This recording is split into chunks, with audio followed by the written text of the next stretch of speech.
बहुत बड़ी फिल्म आ रही है भोजपुरी के पावर स्टार पवन सिंह और दो सुपरस्टार इस मूवी में काम किए हैं। तो एक तो है भोजपुरी के पावर स्टार पवन सिंह, ये कौन सा कलाकार कौन सा सुपरस्टार भोजपुरी का, तो वीडियो पर फुल वॉच कीजिएगा।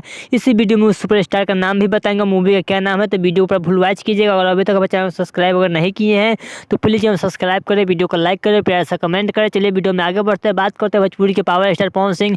अपने स्टेज शो के दौरान भोजपुरी के पावर स्टार पवन सिंह अपने मूवी का अनाउंस किए, जिस मूवी का नाम है शाहाबाद। उसी मूवी के नाम पर शाहाबाद के नाम पर मूवी बन रहा है, जो कि शाहाबाद में यूपी बिहार में ही इस मूवी को शूट किया जाएगा। आप सबके बीच इस मूवी का शूट अभी चालू नहीं हुआ है, लेकिन बहुत जल्द आप सबके बीच इस मूवी का शूट चालू हो जाएगा। इस मूवी में आप सबको स्टार कास्ट में भोजपुरी के पावर स्टार पवन सिंह और रितेश पांडे आप सबको देखने को मिलेंगे, जो काफ़ी बड़ी लेवल पे इस मूवी को शूट किया जाएगा, जो कि आप सबके बीच सिनेमा हॉल में गर्दा मचाने के लिए बहुत जल्द तैयार होने वाला है। शूट चालू नहीं हुआ है, लेकिन जैसे इसके बारे में कौन सी एक्ट्रेस है, जैसे ही अपडेट आता है वैसे हमारे चैनल के माध्यम से आप सबके बीच अपडेट दे दिया जाएगा इस मूवी में कौन सी एक्ट्रेस होने वाली है। लेकिन अभी तक इसका जो कोई जानकारी नहीं दिया गया है। तो चलिए, अगर आप सबको भोजपुरी के पावर स्टार पवन सिंह का अपडेट अच्छा लगा तो प्लीज़ चैनल सब्सक्राइब करें, वीडियो को लाइक करें, प्यार से कमेंट करें। चलिए मिलते हैं एक न्यू अपडेट के साथ, तो ओके बाय।